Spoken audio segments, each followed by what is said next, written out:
All right, good day. Welcome, everyone. Thanks for joining us here on our second installment of the Winning the Challenge of Sell webinar series in 2022.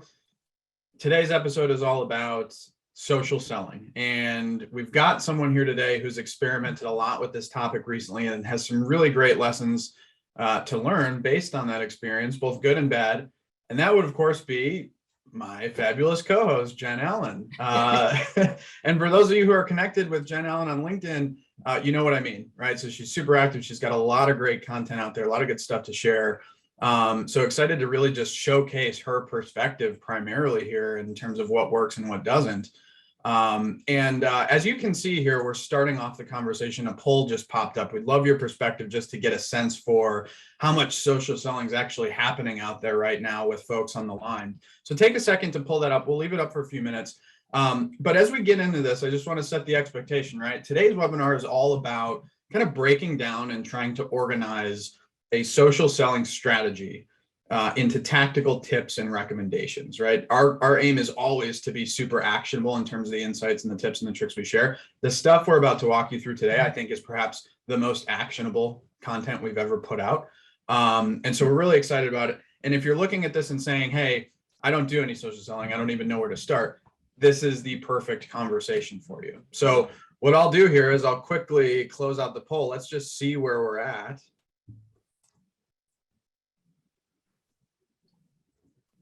Yep. Okay, cool. So we've got a good mix here. We've got very few who are doing this daily. Some more that we're doing it weekly, several monthly, but then rarely or never is kind of the majority of the group here, which is perfect because we're going to give you guys a lot of good starting points and hopefully make the case for how valuable it is to have a really strong social presence. And so with that, I'm going to turn a lot of the conversation over to Jen. And I think I want to start, Jen, with why. Why is social selling such a critical capability for the modern B2B seller? Yeah. So first of all, welcome everybody. It's great to be back with you. This is a slide. If you've joined us before, you've seen this, right? We refer to it as the spaghetti slide. But if I reflect on back 17 years ago when I started selling, motions of a customer that was a buyer typically moved left to right. So if we think about a sales process, that worked for a really, really long time. And then information became way more easily accessible.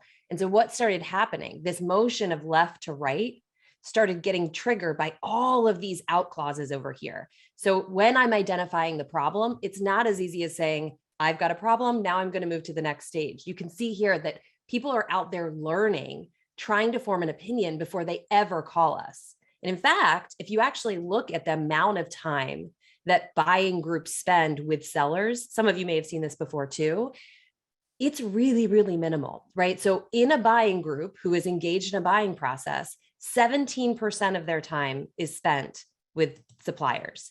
Now, that might not seem like that bad, but if you consider that most companies are actually looking at 2 or 3 options, sometimes at best, we only have 5 or 6% of our customers' attention. And so some of you may be asking, okay, if that's what's happening and they're doing all this research online and offline and meeting with the buying group, then how do I do a better job of selling in those channels? What we would say today, and I think what we're going to talk a lot about, is it's probably asking the wrong question. We're not proposing that you look to move the sales call into the online channel, but rather recognize that the reason these buyers are out there learning on their own, talking to other people, is to try to learn, not buy. And so really that's the underlying theme of today's episode on social selling. Yeah, Jen, to your point here, right? This idea of reframing our own perspective and thinking through, hey, the goal here, it shouldn't be selling to prospects and customers when they're just trying to conduct independent research, when they're trying to spend that time without us, figuring out what their buying criteria actually is, or whether or not they have a problem big enough to solve. The goal should be to support that learning phase of the journey by teaching them when and where they are, right? Absolutely. Yeah. So let's look at kind of a compare contrast, because I think when I first heard the term social selling, candidly, I don't love it, because I think what we all think of is sort of, pitch, connect and pitch, which nobody likes. And I think that's widely appreciated now. But even if I look at content, I used to post 2 years ago, oftentimes what I would be trying to do is try to sell people on the value of my company or the value of my solution. So it would be posts like this. It's basically marketing collateral just ported into a social environment. So we're the leading provider. This is how much of an ROI we deliver. I connect, I ask for time right away. I'm trying to ask these massively open-ended questions of people that have just been nice enough to connect with me in their DMs. And ultimately what that leads to is this, we've been laughing about this graphic, but candidly, I think this is what the face of our customers look like, right? Like we don't connect on social in many cases to buy. What we're trying to do is seek out, are there thoughts, are there opinions, are there facts, is there information that I've missed somewhere else? And so when we make the mistakes on the left, ultimately we're just driving further customer frustration and driving them further apart. Now, if we contrast that with teaching instead of selling, the model that I sort of really like is if we think about, and we're going to unpack this a little bit more, is if we think about what we're teaching people to do with Challenger, we're teaching you to lead with insight, right? And my view of social is simply, this is a great platform for people who are looking to learn. So it blends really, really well with the Challenger way of thinking. And so when we're posting, when we're engaging, when we're writing comments, it's not with the explicit intention to get a meeting or to get time or to get them to buy something, but it's actually to get your buyer to have the reaction on the right. I never thought about the problem this way. Maybe it merits me talking to the gal on the left, right? And so we're going to get into some really specific guidance around how to structure posts, language to use, not to use, but essentially if they boil it down, kind of like what we're thinking about here is how do you use this as a platform to expose your unique insight on the problem instead of your unique insight on your solution. So ultimately what we're looking at here, right, for those of you that have been on the Challenger journey, you've seen this before, but I like this because we're not asking you to add to the choreography. We're simply suggesting that in a social space, this is the type of conversation customers want to have. And so when we get into, and we'll talk about this in a moment, how we're reframing our customers' thinking, social just gives us a platform that is magnified, right? I could spend all of my time sending out hundreds of cold calls and hundreds of cold emails doing this and reach a minimal amount of customers. Or I can go to where our customers go to learn and have this conversation and actually drive demand inward. So it's not to say, and we talked about this before, it's not to say cold calling is dead or cold emailing is dead, but think about this as another channel where you can actually help your customers learn. So let's get tactical, Jen. What we've done here is we've broken out the rest of the conversation into two sections. And basically, we're going to share tips today for improving two critical components of your social selling strategy. Number one would be your social presence, right? So just the way you show up as an individual or a representative of your company on, for instance, LinkedIn. And a lot of what we'll be talking about today is pretty LinkedIn centric. So we'll share some do's and don'ts when it comes to the information that you would want to include on your profile to tell a little bit about you when people find you. And then number two is your social content, right? Like the stuff you are actively putting out there. Back to what we just talked about, right? Are you using this channel to try to sell something, or are you using this channel to try to teach something, right? We'd recommend the latter, obviously. But what we're going to do is share tips for how to engage people in social channels, again, predominantly LinkedIn today, by taking a teaching posture to the content that we're creating and sharing. Hopefully more often than rarely never from our poll. Even if we're not getting to a daily cadence, that's okay. But we're going to have some ideas for you to get started if you are in that rarely never bucket. All right. So first step, let's take a look at our social presence. Jen, I think this is something that might be, quite often overlooked, right? The importance of, frankly, just like your background photo and the header. Tell us a little bit about your sort of new perspective on the importance of this this component of the profile. Yeah, so there's a reason we put Justin Welsh on this page, because I learned this from Justin Welsh and want to give credit where credit is due. If you're not following him, I highly suggest it. He's got really great tips and advice for building your social presence. So I'll plug Justin there.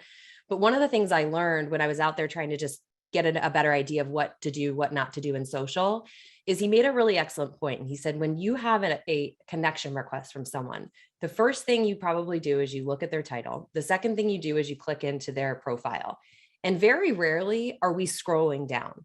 We're looking at this page right here. We're seeing, do we have mutual connections in common? How many people does this person follow? So on and so forth. But the thing that I overlooked is how important the header is.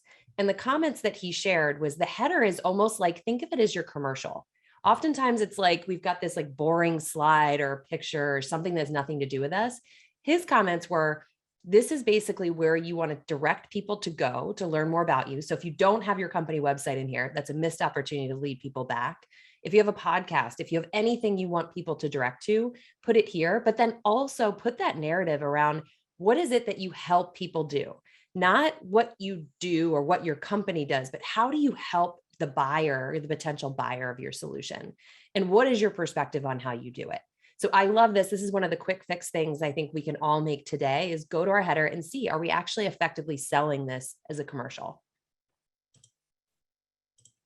All right. So we've got our background photo, we've got our header set as our commercial. Several other things we need to be aware of. We thought a helpful framework here might be the do's and don'ts of each sort of critical profile section. There's the about, there's the featured, and then there's the experience. Jen, if you could kind of just walk us through, we'll start with about what's one do and one don't for each of these. Yeah, so a big do in the about is actually humanizing the problems that your customers face. So I think for anyone who sells to salespeople, I know a lot of people on the phone do, right? We all tend to talk about increased growth and increased forecast accuracy and just general topics. Topics don't cause an emotional reaction out of someone. So talk about the pain that they face, talk about the problems that customers, really struggle with, because that's what's going to pull people in. A big mistake, and candidly, I caught myself, my own profile the other day, I still had some of this in my prior work history, is don't just take the description, the corporate speak of what your company does and paste it there. If they want that, they can go to your company website. They're coming to understand you. So that's about. In the featured section, this was something that was new to me last year.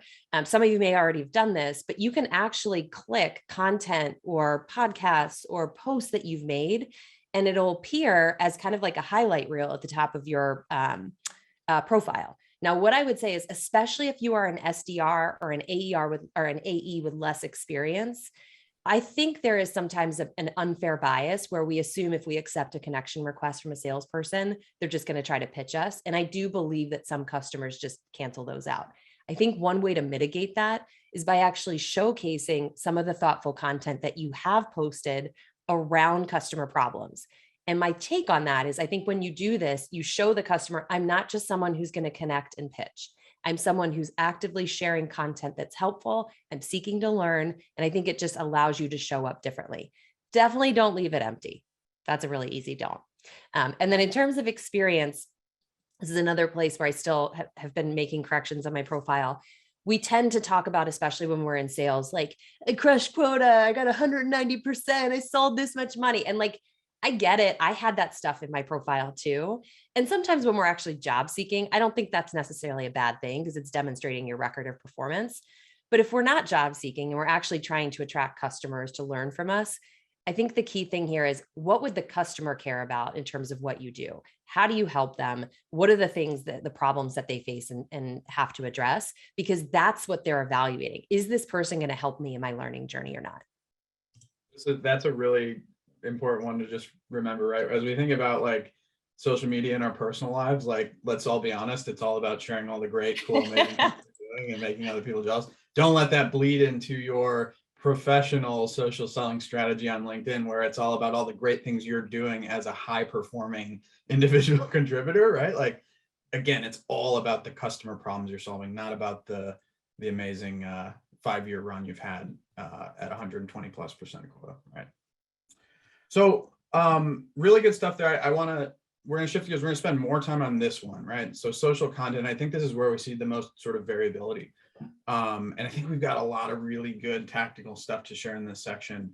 I want to start with a quick reminder though, and just kind of ground us in a core challenger principle, remembering sort of our primary objective when it comes to challenger selling, and that is the recognition that the pain of same for our customers in their world, from their perspective, must be greater than the pain of change if we have any chance of convincing them to move off of their status quo and consider a new, significant, or complex solution or purchase, right? And the crux of this approach here is what we call the reframe.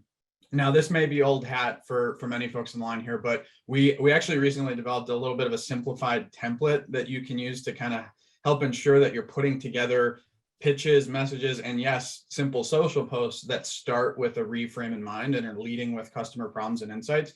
Kind of think of this as like a Mad Libs template, so to speak. And it's sort of just 3 parts here, and you can read it across the top. The customer is currently X, and X stands in for their current approach to something, right? The way they manage their team or their business or just get a job done, whatever. It's the current state, the status quo. It's what they're accepting in today's environment. They do this because of why, and why here is the reason why they do it the way they do it, right? It's always worked for them. It's the only option they're aware of. Alternatives they've looked into are too expensive in their mind, whatever. And then there's the critical part at the end, which is what they don't realize about this approach is Z, right? The cost of the current approach, the reason why it may be more risky or perhaps just more inefficient or ineffective than they previously thought, right? It's the cost of the problem. It's the cost of their status quo. And a quick rule of thumb here as you write these out and you use them to structure your posts, which we'll get into in just a second.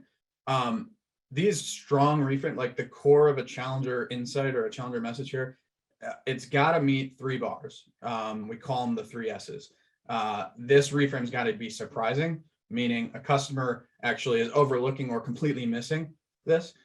Sizable, it's got to be a big enough pain point for them to actively look for something to solve it, right? And consider an expensive purchase to solve the problem. And of course, 3, it's got to be solvable by us, right? So it's got to lead back to our solution. We don't necessarily want to be teaching for teaching's sake here. We want to be teaching them something that ultimately leads back to our solution. That's how we get paid. Now, let me bring this to life with a bit of an example, just in terms of how you might use this. And I'm going to use a quick example. I used to work with the medical device company years ago. They sold a pretty innovative, it was actually a meniscus and cartilage repair device that surgeons could use for knee procedures, right? And so we chose this example today because I feel like we're often doing SaaS and software examples. So we're going to go to the other side, to medical device today. So if anybody is on the line in the medical device or healthcare company, hopefully this resonates. But they're selling this device, and based on clinical trials, this was the best tool on the market for this particular procedure, for these knee procedures. Now, the problem for them was that the vast majority of knee cartilage and meniscus related surgeries at the time weren't actually repairs at all. They were removals, right? This was simply the most common and generally accepted procedure at the time, right? The repair procedure was perceived as more complex and more risky, right? But at that time, something interesting was happening. The standard of care was changing. There was new research coming out to show evidence that, hey, look, in fact, the repair procedure option rather than removal might actually lead to better long-term outcomes for patients. In fact, some evidence emerged that,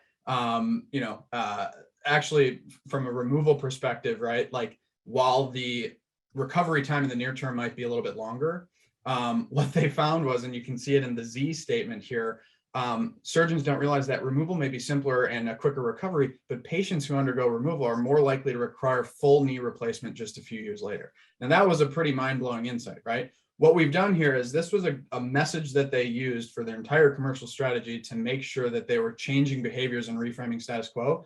This is a very simple use of this 3-part choreography here. And I think it's a super simple exercise if you just go with this XYZ template to start to think about, how am I going to take this complex challenger insight or commercial insight and boil it down into something that I can use to teach people on social media? And that's exactly what we're talking about here today. So for all that we should be aiming for in our messaging, whether it's a live presentation, email, or just a social post, what you need to do first is start with the reframe in mind. Make sure you've got that as a core component and then build around it. And when we talk about building around it, we've got a very helpful template here that Jen put together. I want to let her walk through it, but it's essentially, we've got a lot of 6-part choreographies here, right? This is a new one, and it's very specifically aligned to the structure of a social post. So Jen, I'll kick it over to you to kind of walk through this one. Yeah. So I think when I started posting, part of the thing that made it hard for me to feel confident in the post is I would start writing and I would have no idea where I was going. And so what I would end up doing is just like drabbling on and on and on. And then I just would convince myself that it was boring and not interesting, and I'd X out of it. And I think for many of us, just getting the confidence to hit post is really hard. And I felt that absolutely. And it's something that even in our own business, I spend a lot of time working with peers and colleagues around it. And so here's kind of how I think about it if I break it down. We start with an observation of a problem. Remember, our goal here is to teach our customers where they're going to learn. And when customers are learning, they're often not ready to hear a solution. They're trying to sort of understand, have I articulated the problem in the right way? Is there something I've missed? Am I even focused on the right problem? And so I like posts that start with problem first, because that's what our customers are sort of thinking about. So make an observation of the problem and then go to, what does conventional wisdom suggest? So the reason that Mike took us through the example on the previous page, you see the XYZ here, is because when we start with a reframe in mind, it becomes that much easier to write content on LinkedIn. So conventional wisdom would suggest we do this about that problem. Then what was the moment of realization that I had? So I have the luxury of like, I sell something that I use, but that's not true for everybody on the line. So if it's not the case for you, talk about it through the lens of a customer. What did a customer I was working with realize that they were doing that actually was not working? And then before we jump to solution or how they changed it, don't skip over the important part, right? Like this is something we preach heavily in Challenger, is stating the problem and showing why conventional wisdom doesn't work is scratching the surface. But until you really make it personal, until you really confront that person with, and this is what it's costing you, we don't tend to want to act on it. So we talked about that in terms of pain of same versus pain of change. So what was it costing them? Was it time? Was it money? Was it losing employees? Whatever the case may be, patient care. And then get into what they did differently and resist the urge. This is something that is really hard for a lot of us because we're wired to sell our stuff, but resist the urge to come in and say, and here's how Challenger saved the day, or here's how my company saved the day. And Bilal Batrawi, who we had on last year, I think made a really great point here, which is your goal isn't to make your company the hero. Your goal in your content is to make the customer the hero. The customer should be the star of the show, because what they're reading and thinking is, do I want to be like that customer you just talked about? Do I want to be the person that comes in and finds the underlying problem that we haven't thought about? And so when we come in and say, and then our company fixed it for you, it kind of takes that away, right? So what we're believing here is by showing what we did differently and what was the result of that, that customer is going to say, I'm curious to learn more, right? And that's what we want. We don't need to sell them on our solution at this point. We just want them curious. And so I think this is how I think about breaking down the choreography. So this next slide I'm going to show you is maybe a little bit of an eye chart. There's a lot going on in this slide, but intentionally so. This is what we'll call our social content cheat sheet. And I see this as really good, like sort of like printout and pinup page just for your reference. But let's walk through a few of these, Jen. And you know, what Jen did here was she organized by some of the main like social content jobs to be done, right? When it comes to posting, here's what you might consider instead of sharing, commenting, and connecting, of course. So Jen, let me kind of kick it over to you. Maybe let's take one or two in each section, just share the things you've learned over the years in doing this. Yeah. And by the way, every one of these things on the instead of column, I have done. This is the only reason I have an ability to say, instead of do this, do this. Yeah. So let's take posting. The first one I think is really important. The readability actually matters quite a bit. I observed this from watching people who are really good at driving high engagement posts. If we write like we write novels or sometimes emails, we will lose readers. So instead of really sophisticated, smart language, and I see this a lot with SDRs, we try to use big words. I did this too. Just make it human, right? You're in a social environment. You're just trying to communicate. Don't write big novel posts. Instead, you'll see a lot of people who have really good engagement actually go out there and just write one sentence, space, one sentence. And if you're wondering why they do that, it's because the mindset there is, I have to earn the right for the next sentence. I'm going to lose the skimmer if I'm writing bulky paragraphs. So reduce it, make it like every sentence feeds into the next. The next one I will say out of the 4 that I put there, I'll do the second one. So this is the thing I see the most, is that people don't actually post because they get so fearful of, what if what I'm saying is stupid and people don't like it? Guess what? No, not a lot of people are going to like your post when you start posting. It doesn't matter how smart it is. You have to be repetitive. You have to be consistent about it. But if you're nervous about it, you can actually gain a great following and great engagement simply by following and connecting your customers and people your customers follow and commenting on that stuff. You don't even have to write original content. You'll get great engagement just by saying smart things in the comment section. So when it comes to posting, those are my two favorites. The rest you can read.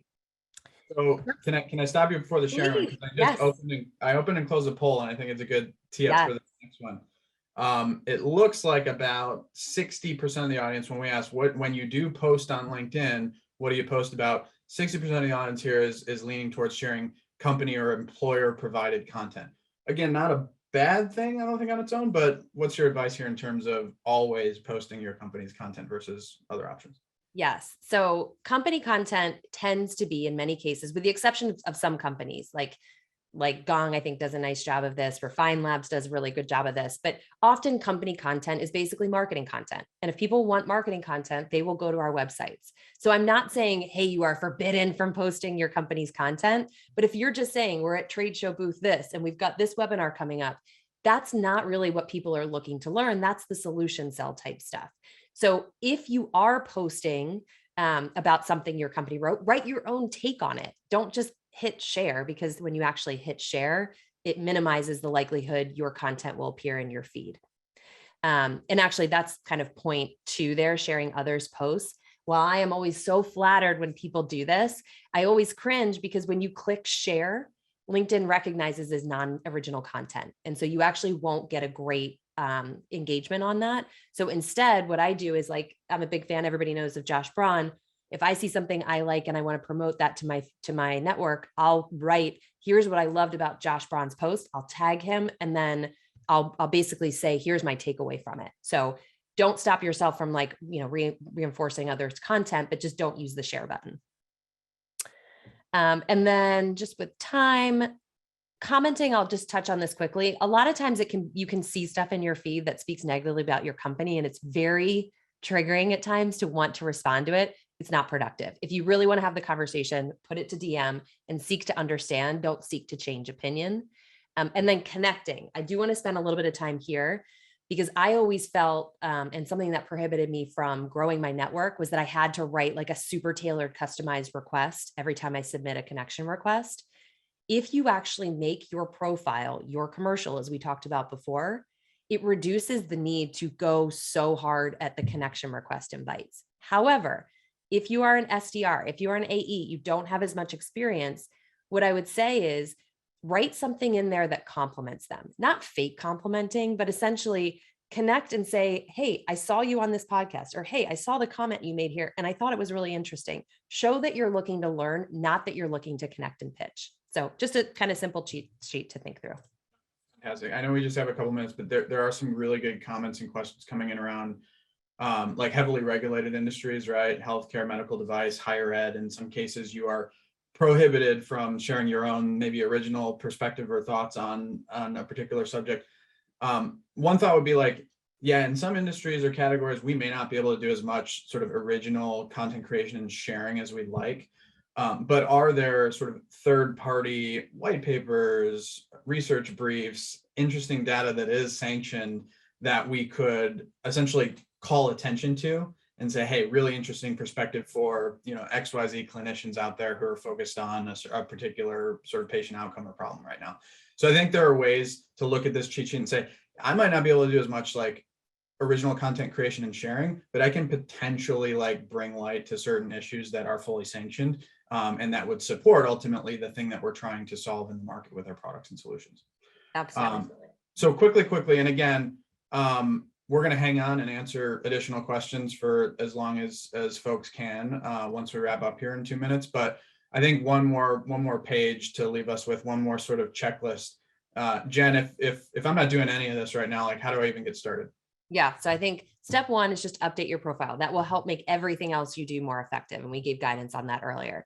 2, actually max out your connections. Don't do it haphazardly. My guidance is it's not always one person you need to win over. Think about what is the buying group. Think about who are the influencers to that, and add those folks as well. You get 100 a week for those of you that don't know that already. 3, engage with others' posts. You do not have to do original content creation. You can simply start engaging with others. That's a fabulous step forward that will help you build your following. And then, because a lot of this comes down to accountability, when I started, I literally put a calendar reminder every Wednesday and said, you got to get the post done this week. Without accountability, it's hard. And then the last thing would be, if you don't already have a reframe, go back to the points that Mike made and start thinking about, what is it that I want my customers to believe or assume differently? That will allow you and give you fuel to create content at a rate that will be much easier than just looking at the blank create a post box and trying to start from scratch. And so for those of you that are from medtech, from highly regulated industries, like, absolutely understand if you can't write original content, that's fine. You can still posture yourself, your profile, your comments, your DMs as looking to learn instead of looking to sell. Let's close it out with our usual key takeaways and a preview of what's coming next month. First and foremost, our little stop, start, continue framework for wrapping this up. I propose we stop showing up in LinkedIn or on social like a capability brochure and start to think a little bit more about our own original perspective. Let's start using social channels to learn and help our buyers learn, right? It's almost social. It's called social selling. I don't think we're going to change that. But remember, the goal should not be to sell in this channel. It should be to support the learning journey by teaching. And then finally, continue, as always, challenging our customer status quo. Even if we only have a couple paragraphs to kind of spark interest in how to get them to move off of it. Last but not least, Jen, you want to just talk us through what's happening next month on the series?